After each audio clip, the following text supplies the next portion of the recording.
Oh, Did you see those? Are we starting? You see those comments? hey guys. Well, hello everybody. Welcome to the Developer Street. My name is Pavel Buja. I had too much sugar and caffeine, and I'm joined by Jason Slama, game director. Also have too much caffeine and sugar.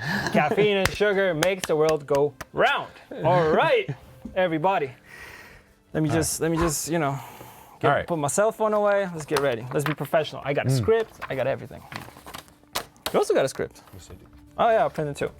All right, as you guys know, February is coming to an end. That means Season of Love is coming to an end.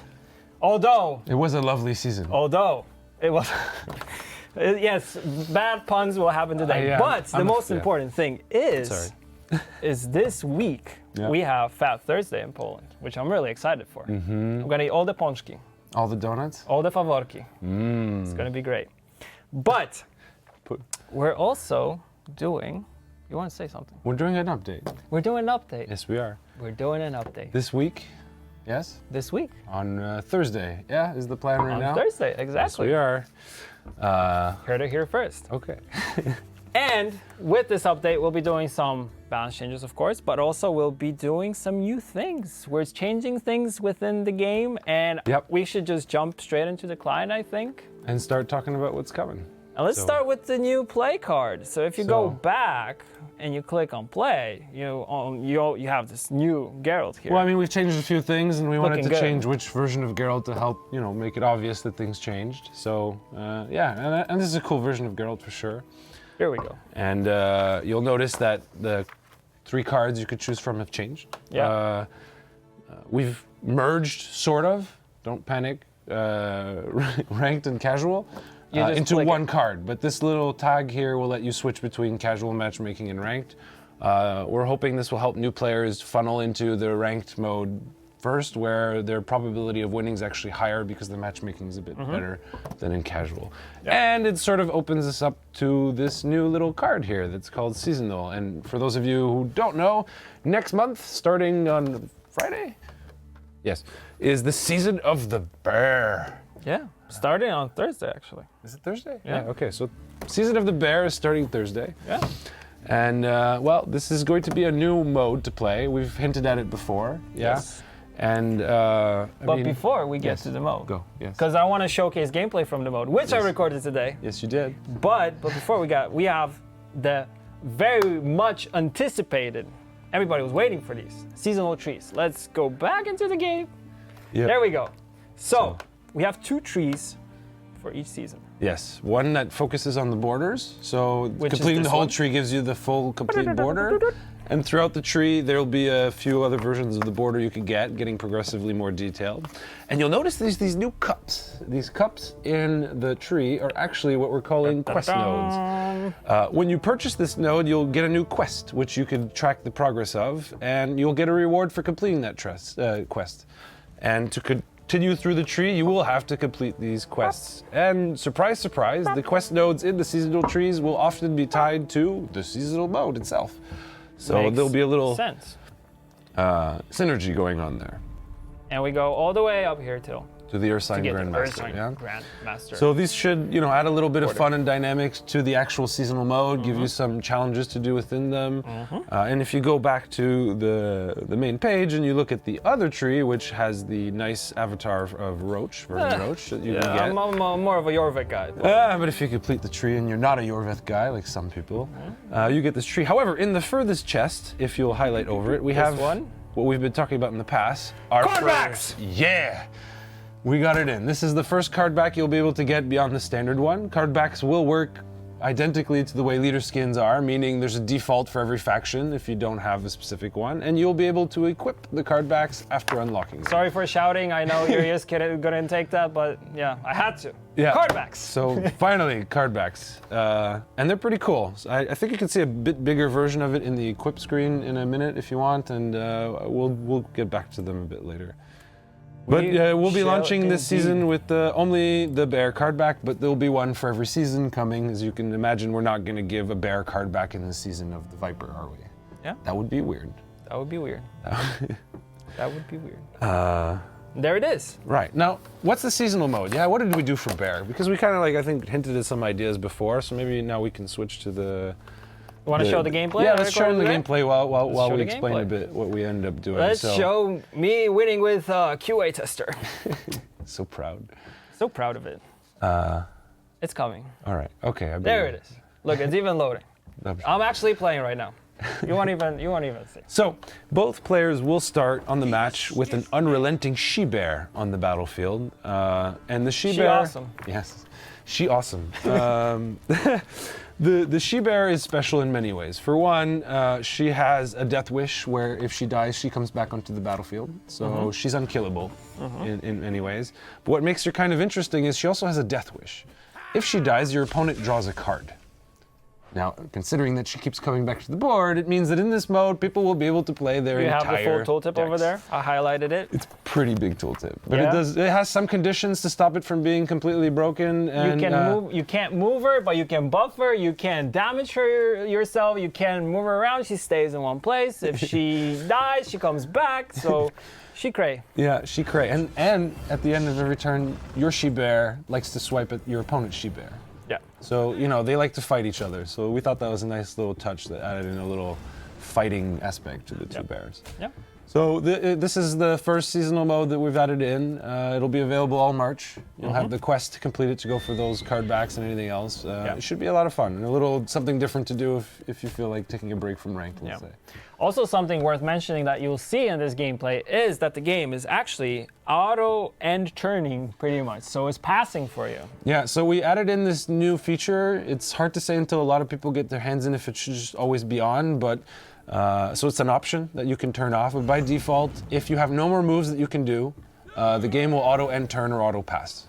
So in some cases, if you still have your leader ability to use, it's not going to auto pass very much, but still, if there's absolutely nothing else that you can do in your turn, the game will auto pass. So hopefully that should speed things up a little bit. Let us know what you guys think, because, well, it's an option if it's bothering you, and we can always find ways to try and improve it.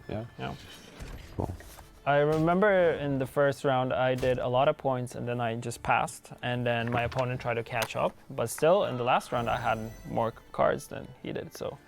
Yeah, well, I mean, it's going to require new decks to play this, and that's kind of what we're looking for. It's quite interesting because you can either go for this option where you're pretty much trying to buff her, so your opponent doesn't get rid of her and cannot draw cards, and you're trying to damage your opponents as much as possible in order to draw. Well, I mean, your bear also helps with that. Yeah.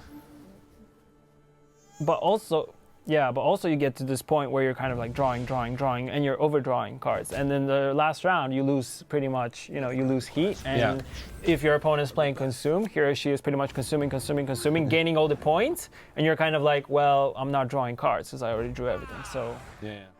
All right, let's move on. You want to move on? Yeah, let's move on. Let's move on. So let's move on to the balance changes. And we'll start with neutral, I think. Yeah, let's start with neutral. So with neutrals, the biggest changes are to Shoop Hunter, and of course our favorite artifacts, which are the spear and the shield. And the tainted elf. No, okay, the shield. Yeah. Spear and the shield. So again, we're trying to get these two artifacts in line. So Mastercrafted Spear's ability and the shield will be roughly the same thing. Will be changed to have charges. They'll have 4 charges, and they'll only be able to be used once per turn. So, this will limit a bit the ability for this artifact to ever get out of control. Yeah.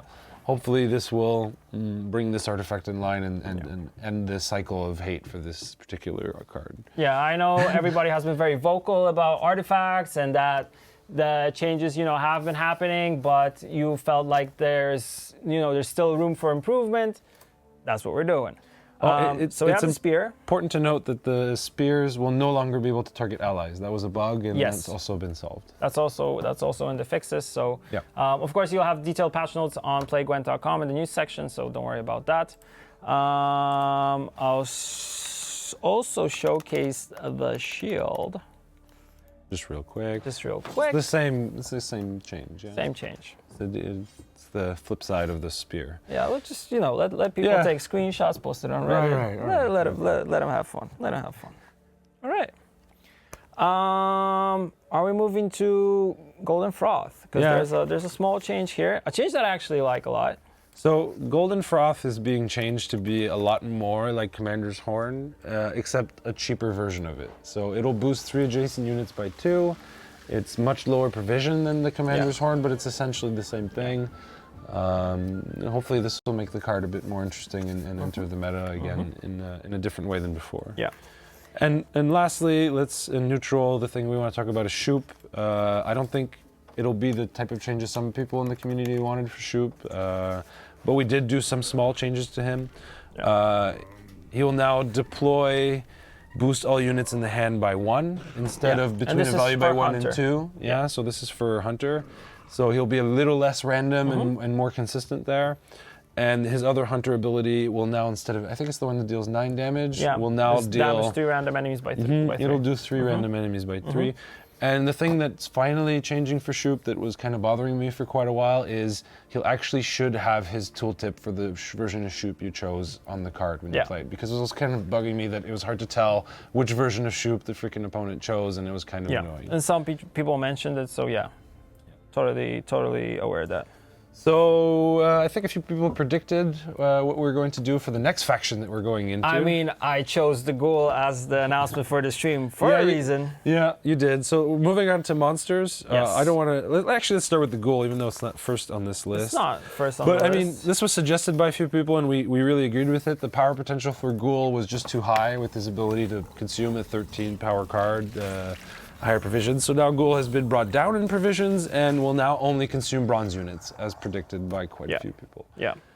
Some people got this right, to be honest. Yeah. Yeah.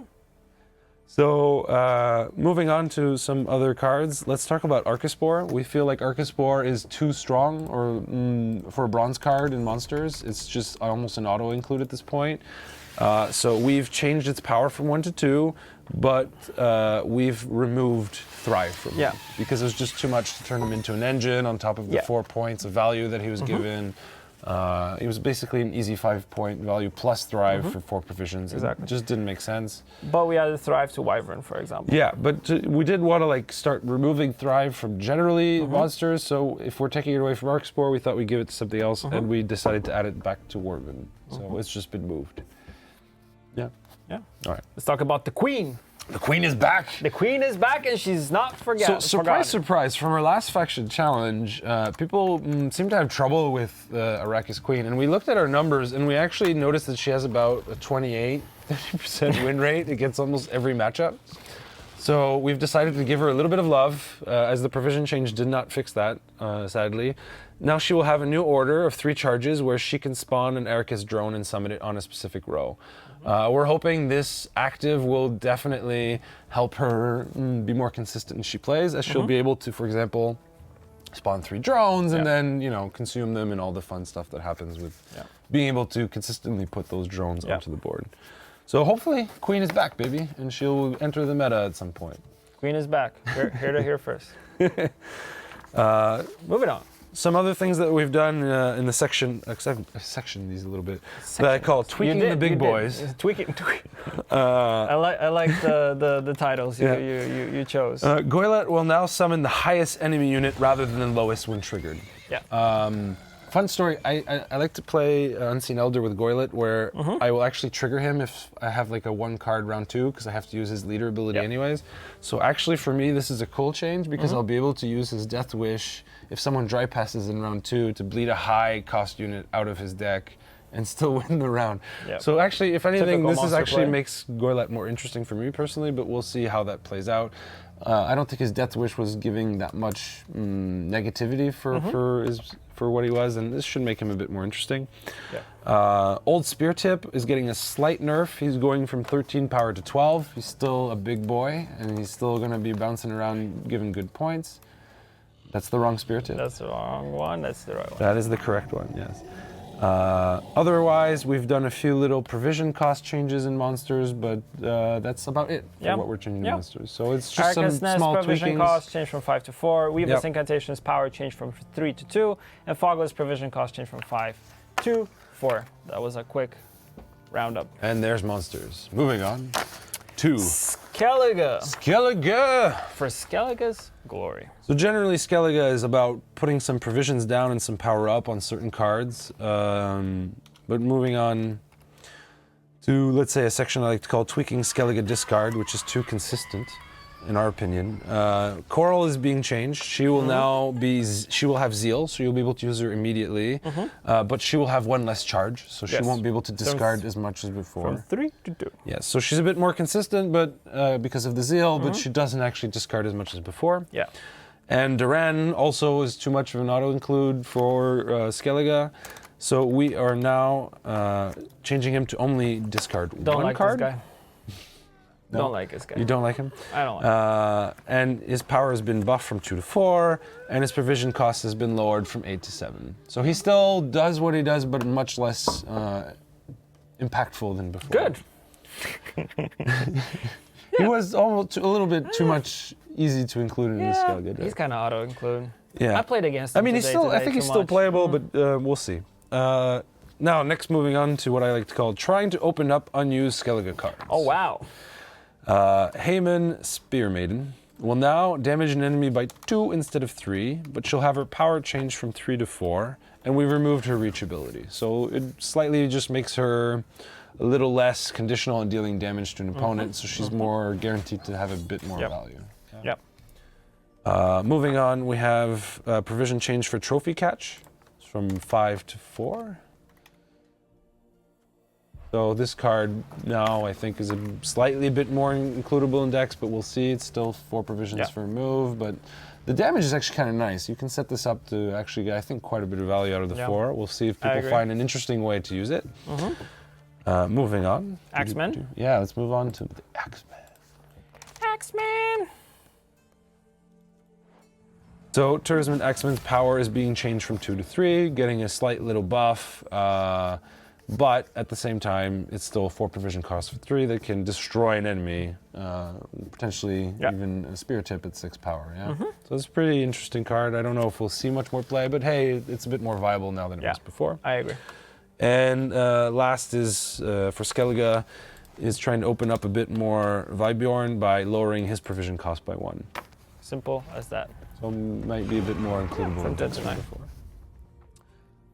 Maybe you want to take over Northern Realms section? Northern Realms, here we go. All right, so here, provisions down a bit, of course.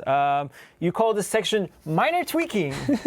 Welcome to Minor Tweaking 101. My name is Pavel Buja. And I'm your co-host, Jason. And today, we'll talk about Den Sorceress. Let's find this lady. There we go. There we go. Reach change from 1 to 2. Simple as that. That's it? Yeah, better targeting. More reaching. Pretty much, more reaching. So she'll be a bit more, less easy to counter by playing everything in range. Next up, we have my favorite reinforcements.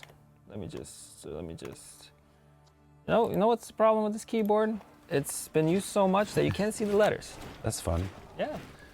So reinforcements, the change right here was spawn and play a base copy of a bronze allied unit rather than spawn and summon. So spawn and play instead of spawn and summon. So you can trigger some play effects. Exactly. All right, moving on. The so-called huge bird or Hubert. Huge bird. Huge bird or is not Rake. getting nerfed to oblivion. Yeah. No panic. It's Cost change just from getting 7 a to slight provision increase from 7 to 8. From 7 to 8. Simple as that. A little bit of changing, you know. I mean, there's a few other Northern Realms Realms cards we're lowering provision on. Yes. Let's not go into Of course, too much we don't detail. have to go through one-on-one. The full patch notes will come soon. The patch notes will be on the website. Come the patch. I think you definitely have to be the one who talks about Scoia'tael. Yeah. Scoia'tael. Your well, boys. we have power changes, so a little bit of power going up, and we have provision changes. Provisions, of course, going a little bit down. There are some tweaks to traps, as you pretty much called it. I like the word tweak, apparently. Yeah, tweak. When I'm writing section names. I also like tweaks because I did not plan to read these on stream. It's like minor this tinkering. is improvised. Yes, this is fully improvised. Yes. But in the professional way. So Mahakam Horn. Let's start with this one. Will now have an additional ability on order, boost adjacent units by 3. So if your opponent has passed, it's no longer a dead card. It's a little bit weaker, but it's no longer a dead trap. So that should be actually a slight change. I think it's a cool change, and a change that I like now is considered with an Everybody was laughing at me because last week I said Eldain is my favorite leader, and he is. He's a fun leader. He is fun. We I have a lot of fun We talked with about Eldain. it today. He is so much fun. So I climbed a few ranks with him. Actually. The guys just give him, the guys just gave him additional charge. So he's got an extra 3-point value if you have the traps for it. Yeah. So charges from 3 to 4. Simple as that. Yeah. But I think it's a small change, but in the long run, it's a big change. Does that make sense? Well, let's find out. I mean, it's one more trap you have to put in, yeah? Yep. Or one more trap you have to have in a state. Exactly. You have to have on the board. It's one more charge. Tweaks to conditional abilities. I think a good example will be War Dancer. Yeah, some of them were just a bit too restrictive without really adding much. Yeah. So now she will additionally damage an enemy by one on boosted. deploy if not boosted. Yeah, so she's a little less of a dead card if you didn't manage to boost her. Yeah. I actually played her today in the match you saw, in the seasonal match you saw, and I really like the change. Yeah. Yeah. Okay. Sir Pumpkin is saying long run, that's insane. I think that's about Eldain, and I agree. I think it will definitely make a change. And a change that is small, but for me is big. Hell yeah. Is the change to volunteers. How many times have you did played him on the right row? On the wrong row. I mean, his dwarf crazy. condition is already something, yeah? Yeah. So the number of times that I played him on melee but forgot about the dwarf. Yes, yes. Or, there's so many good dwarfs on ranged. Yes. And you're like forced to play them on melee to just have your Malachim volunteers come out. Or you have a resilient dwarf. Oh, it's just, The melee restriction on this card was just it was just annoying. Yeah, It was just pointlessly annoying. So, gone. Yay. Yeah, yeah. It was simple. It was what we needed. Thank you, Austria and team, for doing this. I didn't even ask for this, and I got it. I feels like Christmas in February. February Christmas. February Christmas. All right. That's actually Thursday. Fat Thursday. Fat Thursday. Reminder. You really love your donuts, don't you? I love everything that has sugar in it. And fat. And fat. Yeah. And yeah. I can't tell. Maybe it's all the running. Yeah, it's what fuels the running. Yeah. 2 more cards that I want to talk about. One is Riot Sappers. Will now trigger if play controls an elf ally on the board rather than in hand. Yeah. So, yeah. A bit more conditional, not so easy to pull out. It's pretty much the same change if you think about having your Unicorn and Kiranex. You need to have this option where you actually have them on the board. We're slowly heading towards in some cases. Yeah, Like, I don't know if it's intentional, but it seems like it's a lot of cards. And when I play out Unicorn and Kiranex right now, for me, it feels very, it makes total sense. Like, I like works. Unicorn and Kiranex better right now, actually. Shout out to Garuna who's in chat. Garuna, we love you. I love you. See you at the gym tomorrow. And my boy Shiru. Boy Shiru. A staple for Skellig for a long time. Now has an extra power. Yeah. Makes it a bit easier to, yeah. burn higher power units. Exactly. Exactly. And there we go. Yeah. All right, let's move on to Nilfgaard. The mighty empire of Nilfgaard. Nilfgaard, I just want to start by saying it's still a faction that we're thinking potentially about changing a few things that you guys are unhappy with, but for this update, we've only limited ourselves to a few specific changes. In the first section, I like to call opening up design space. Emir's ability is going to cause us a lot of problems in the long run, even in the upcoming expansion, because it sort of limits how crazy we can go with neutral cards. Yeah, and the fact that Emir can play a card twice is pretty damn scary. Yeah. And from a designer's perspective. Especially people talking about shoot being bounced by Mr. Emir. And while we think we can still make Nilfgaard fun with Emir's ability, we felt like having that restriction or that design challenge, if you will, because it's more of a design challenge in both Nilfgaard and neutral, just because of Emir, was kind of was not so good. So yeah, I mean, Emir Shoop no longer possible. Yeah, yeah, that For was anyone crazy. who hated Emir Shoop, it is no longer possible. Oh my God! On the forums, everybody was like heated about this. Like, you guys gotta change that. You guys gotta change that. And I was just like, I'll just pass this on. So Oster right here, Oster, take a look. Let me know what you think. All right, so. We talked about this a lot, to be honest, yeah. In the next section that I like to call Make Letho Great Again, we heard you guys. You weren't super happy with what we did with Letho.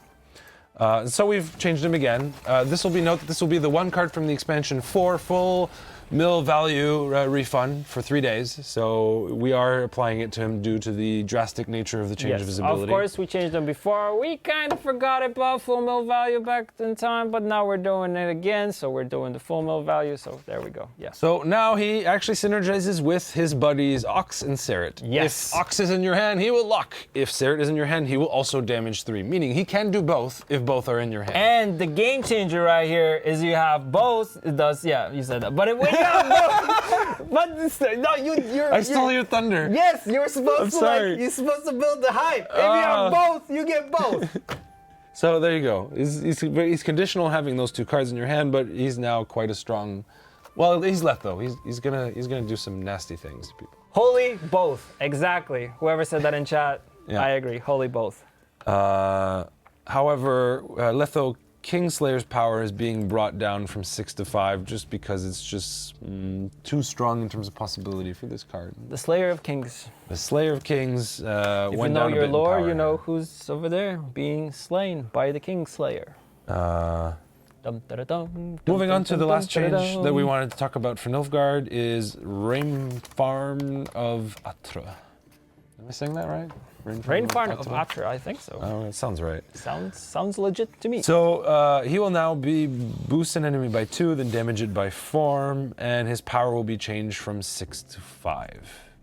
So he's just a slightly different effect now. He'll let you trigger that buff. Okay, here, yeah. Anyways, he'll let you buff from the thing and then just take it back down for 4. So simple as that. He's a bit slightly more straightforward, but still has a similar effect to what he's doing. Yeah, boost enemy by 2 and damage by 4. Simple as that. All right. Yep. Should we move on to general fixes? General fixes. These are things that I think we'll just highlight them one by one. Sure.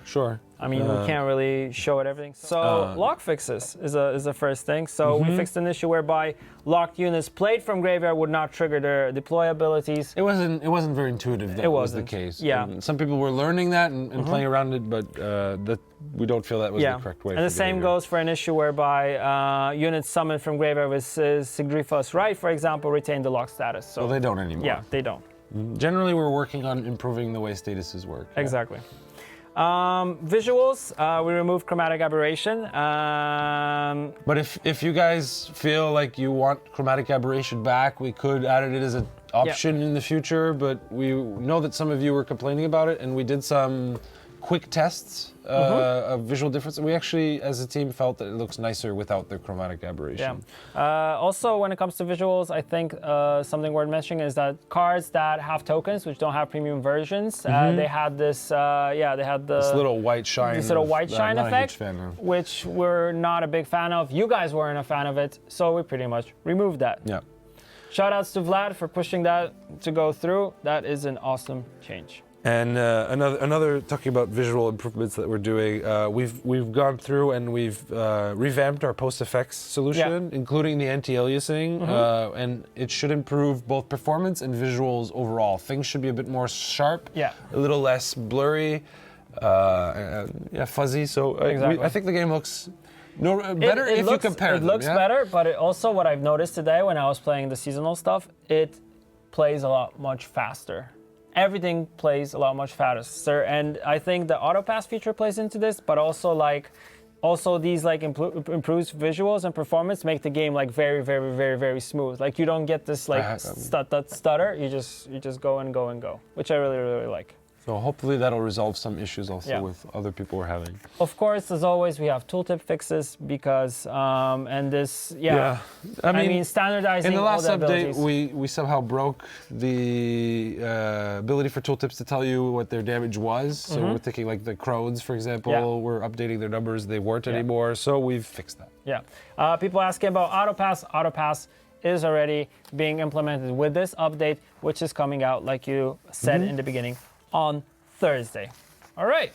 My favorite part is talking about the future, and that's what I always like to have you here, Jason. Talk about things that the community highlights as something they would want and something that we think we can address, and also things that we can showcase as being a little bit of, leaks, let's say. So let's start with blacklisting, because I know everybody's been very vocal about blacklisting. And we wanted to address it, yeah. I want to address it. You actually sent me an email a couple of weeks back that you want to talk about this on stream. So I think now is the time. We won't bring it back. Nope. But why? I mean, the future could always change, but right now we don't want to bring it back. The first reason is that we like the level of consistency that the game is seeing right now, and we feel like this change would tip the balance, at least from our tests, a bit too much in the consistency level. And the other reason is blacklisting in the past caused us a lot of problems and bugs. I think some people forget the amount of issues that blacklisting gave us in the past. And we don't want to go back to the issues that was causing in the past, considering that it will change consistency in a way that we're not looking to do right now. Exactly. We have tried it internally. We don't feel, especially with the fact that there's only 2 broads cards, so the chance of the blacklisting actually having a positive versus a negative effect are quite low. For anyone who's curious, actually, the problem with the mulligan is if we blacklist something, it ends up not being drawn, but it stays at the top of your deck, so you end up drawing it anyways after. So the AKA mulligan bug, which has been haunting us for some time. So blacklisting was just sort of making it seem like we were blacklisting, but in reality you were kind of drawing it after. Yeah. And the only way to have properly solved that, which we don't really want to do because it kind of limits us in design space for any like deck-related abilities, is to shuffle the deck after any mulligans phase, which is not something we want to do. Yeah. So if we don't shuffle the deck after, then we're basically blacklisting something that you'll draw into It's later. just delaying that card coming back into your hand. So, which doesn't work too well. Yeah. Okay. Simple as that. A topic that most of you have been very vocal that we have been avoiding for some reason. So we want to address it openly once we're here. Mobile. So I know a lot of you guys have been hitting us up saying like, oh, when's the game coming on mobile and stuff like that. So I can tell you the thing I have been telling you on the forums, the thing I have been telling you on Twitter, is that the main focus at the moment for us is working on the March expansion, which we're very, very excited for. And March is going to be crazy. You can just wait for that. There's going to be so much leaks in March. Yes, but leaks. I think they started a farm of leaks. Yeah? A farm of leaks. Yeah. A leak farm. A leak farm. But we won't be showcasing anything from the March expansion today because we have a whole plan for it, which is awesome. Yeah. And of course, you guys and the whole team is working on the future faction, which is amazing. And as much as we would love to have Gwent on mobile, but we'll do it when the time is right. We'd love to have Gwent on mobile, and we'll definitely do it when the time is right, but we have priorities to focus on right now. Exactly. And we just can't really get into specifics or talk about mobile in the near future. Exactly. So we're not ignoring you. We see the need. We want it. I love playing on my phone. I think Gwent on it will be fantastic, but it's not in the cards for now. In the cards, it's not in the cards. Dad jokes. I'm officially allowed to do them. Dad jokes. We're both dads, so we can do dad jokes. We're totally. There's got to be some advantages. Yeah. I mean, the perfect. Alrighty then. Moving on. Something you added to the script: leader challenges. Yeah. This is something that a different type of faction challenge. Yeah. So when we designed the faction challenge that you guys played last time, hopefully you guys enjoyed it mostly. Unless you're stuck with your Aracast wins and had a big difficulty with it. But even then, I know I quite enjoyed it. When we designed it, we wanted to be able to do variations on the event when it came. So I don't remember the exact date, but in, let's say, roughly 2 weeks, we're planning to launch a leader challenge, which we will try to decide which of the Thronebreaker leaders is the best. Yeah. You will pledge your allegiance to either Eldain, or Eldain. And then fight for supremacy just like the faction challenge. It's important to note that your participation in this leader challenge will count on your contracts for faction challenges in general. Some of the quests in the leader challenge will be faction generic, but some of them will be tied to the ability or the mechanics of the leader that you choose. I like how everybody's already like, Crack is not there. Like, Eldain, me, Eldain. Where's Ardol? There you go. There's an Ardol. There's an Ardol. Yeah, there you go. Gornikora. Haunting my nightmares still. And so that'll be kind of little fun variations on that, so we can not always have to run the exact same faction challenge. I think generally, I got this vibe from the community as well, the 5 faction challenge was much more fun than 2 specific factions. So we're trying to maybe. I liked it a lot more because it opens up a lot of possibilities and lets people go pretty much crazy. Sometimes I would see that players would pretty much go with the faction that is dominant in the meta at the time. Yeah. And now with 5 factions, they have to kind of like, adapt. Snake eyes, you throw the dice, you pretty much, Faction loyalty is important. Yeah, the one that I like, I'll go with. Okay. Although I was talking to you today, you're not very loyal to monsters. Just put it out there. You're playing everything pretty much. That's crazy. But I have to. Yeah. Yeah, I have to. I really enjoy the Thronebreaker leaders, actually. Me too.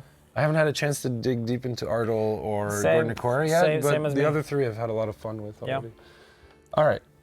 So, Buja, you mentioned we can't leak anything for Crimson Curse. Is there anything you've prepared that we can show? Yes, card backs. All right. There we go. So this one you saw, Season of the Bear, that's the one you will be able to obtain this season. I like this one, but the next one I like more because it's Season of the Elves, which is the next one actually, the next season. And this one I'll be getting for sure because I love those squirrels. And the last one is one that is coming in 2020. Is Season of the Wolf. This is January next year. And these are only 3 of them, right? That's only 3. And we have 12. A lot more seasons. And there will really be nice. ones. The guys did an awesome job drawing them. And there will probably ones that are not only connected to seasons. Maybe. Wink. Wink. They'll make me coming. I wonder when. Who knows? Speaking of leaks, let me see. Preview, I guess, more than a leak. Well, let me see if here we go. Aha. So you guys are kind of missing something called a database for Gwent cards and Gwent decks. And actually, we're working on something. We're working on something called the Gwent Library. And it's coming soon. Yes. The cool thing about this is it's totally new. It's something that we want to implement for a long time. Oh, yeah. And the goal is to make sharing and importing and finding decks pretty much easier than ever. And we wanted to have it integrated with playgwent.com. Exactly. And the fun thing is, because we integrate it to playgwent.com, and because you can log into playgwent.com on your account, hopefully on consoles soon, TM, you will be able to export your decks from the game into our website, into the Gwent Library. And eventually, in the not too distant future, after our first launch of the site, we also want you to be able to click a button to import the deck into the game. Yes. Right now, what I was able to do today, which gave me so much satisfaction, apart from eating a lot of candy today before the stream, is the fact that I was able to take my Eldain deck from the game, export it out, put it here, and write a silly text for it, and have the ability to upvote it, and it's just incredible. And I can share it on socials. I know how many scraps I need. I know how many provisions. They'll be searching through the library by leader. We'll be able to tell you how many scraps you're missing to craft a deck eventually. Of course, this is a totally work in progress version, so this is kind of like a very very rough eventually one. One day build the deck on the website, and then while you're on your phone. It's awesome, and we're happy to have it because it's needed. It's something that was needed for a long time. The thing that I've heard a lot in the past is, net decking can be a problem. We don't want to, in the industry in a whole, and in several projects I worked on in the past, we don't want to embrace net decking because it's going to cause problems. But what we believe right now is that it should be easy to go, hey, Buja, I have a really cool version of Eldain. You should try him. And to be able to send it to him without having to take a screenshot and then searching through the deck builder and clicking cards and rebuilding the deck. It's a real pain in the ass to share decks between people. So we're working really hard to make sharing between decks between people as easy as possible, and we're hoping that this will actually have the opposite effect. Because it'll be so easy to share decks, we're hoping that it'll actually help diverse the meta, and it will help us also share some ideas for decks that we might have for you guys. Exactly. So I just love it. Yeah. I love it, and people are asking when this is coming out. Actually, it's coming pretty soon. It won't be coming with the patch, but later. And I'm just totally excited for this. And like you mentioned, first version should launch first half of March. This is what we're aiming for, so very, very soon. And this will have the ability to export your deck to the website. And next version that will be working, so we call it V2, should have the ability to import the deck into the game. Yes. So what you pretty much mentioned, I just summarized right now. Yes. Simple as that. And I think that's all we have for That's all today. we have today. Although it's a bit longer than last time. Yeah, people were saying 15 minutes, and I see, whoa, 46 minutes. Whew. Favorite number? Coincidence? I think not. All right, it's been cool. It's been great. It's been fun. Thanks for listening to us, guys. Yeah, Thanks thank you for listening. Sorry for the technical difficulties. I hope you got everything. If not, we will be posting this on the YouTube channel. So remember to comment, like, subscribe, hit the bell button, and do all those things that streamers say. I always wanted to say that live, so I actually did it. And keep your eyes out open. The fun of the expansion is just... Trying to be creepy. Was that creepy? Yeah, it was kind of creepy. Okay, cool. It was kind of creepy. Expansion's going to be creepy, guys. Oh, expansion's going to be creepy, and it's going to be cool. All right. Bye. Thank you. Goodbye. Have a great night, day, fun. whatever you are.